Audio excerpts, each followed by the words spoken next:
ಎರಡು ಮಂಡಿ ಮಂಡಿ ಜಾಸ್ತಿ ಫೋಲ್ಡ್ ಮಾಡಕ್ಕಾಗಲ್ಲ. ಹೋಲ್ಡ್ ಮಾಡ್ಲಿಕ್ಕೆ ಆಗಲ್ಲ.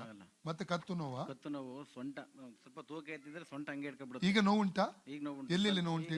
ಇಲ್ಲಿ ಬಂದ್ಮೇಲೆ ಅರ್ಧ ಕಮ್ಮಿ ಆಗಿದೆ. ಈಗ ಎಲ್ಲೆಲ್ಲಿ ನೋವು ಉಂಟು? ಈಗ ಈಗ ಮಂಡಿ ನೋವು ಉಂಟು, ಬೆನ್ನು ನೋವು ಉಂಟು, ಇಲ್ಲಿದು ಹೋಯ್ತು, ಇಲ್ಲಿ ಸ್ವಲ್ಪ ಇದೆ, ಸ್ವಲ್ಪ ಉಂಟು. ಓಕೆ, ನಾ ಪ್ರೇಯರ್ ಮಾಡ್ತೇನೆ. ಎಷ್ಟು ಸಮಯದಿಂದ? 12 ವರ್ಷ ಆಯ್ತು. 12 ವರ್ಷದಿಂದ ಟ್ರೀಟ್ಮೆಂಟ್ ಮಾಡಿದ್ದೀರಾ? ಅದೇ ಇದು ನಾಟಿ ಔಷಧಿ ಆಯುರ್ವೇದಕ್ಕೆಲ್ಲ ತಾಂಡಿ ಏನಾಗ್ಲಿಲ್ಲ. ನಿಮ್ಮ ಹೆಸರು? ಪ್ರದೀಪ್ ಅಂತ. ಎಲ್ಲಿಂದ ಬಂದದು? ಹಾಸನಿಂದ.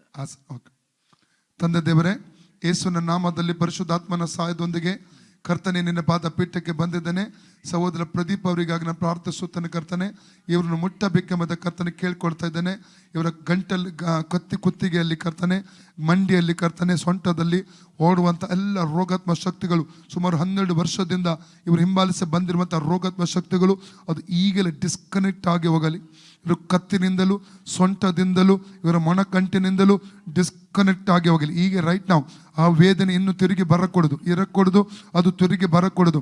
1 Corinthians 3:16 ಇವರ ಶರೀರ ಪವಿತ್ರಾತ್ಮನ ಗರ್ಭಗುಡಿ ಆಗಿದೆ. ಇವರು ದೇವರ ಮಗು ಆಗಿದ್ದಾರೆ.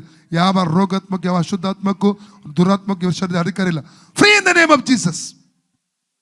ಫ್ರೀ ಆಗಲಿ, ಫ್ರೀ ಆಗಲಿ, ಫ್ರೀ ಆಗಲಿ. ಯೇಸುನ ಬಾಸುಂಡೆಗಳ ಮೂಲಕ ಸಹೋದರ ಗುಣವಾಯಿತು. ಯೇಸುನ ಬಾಸುಂಡೆಗಳ ಮೂಲಕ ಈ ಸಹೋದರ ಗುಣವಾಯಿತು.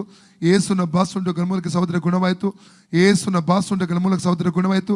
ಯೇಸುನ ಬಾಸುಂಡೆಗಳ ಮೂಲಕ ಸಹೋದರ ಗುಣವಾಯಿತು. ಯೇಸುನ ಬಾಸುಂಡೆಗಳ ಮೂಲಕ ಸಹೋದರ ಗುಣವಾಯಿತು. ಯೇಸುನ ಬಾಸುಂಡೆಗಳ ಮೂಲಕ ಈ ಸಹೋದರ ಗುಣ. Free in the name of Jesus. ಈಗ ನೋಡಿ, ಚೆಕ್ ಮಾಡಿ, ಹೋಯ್ತಲ್ಲ? ಯಾರು ತೆಗೆದ್ರು ಹೇಳಿ? ಯೇಸುವಿಗೆ ವಂದನೆ, ಯೇಸುವೇ ಸ್ತೋತ್ರ, ಯೇಸುವೇ. ಓಕೆ.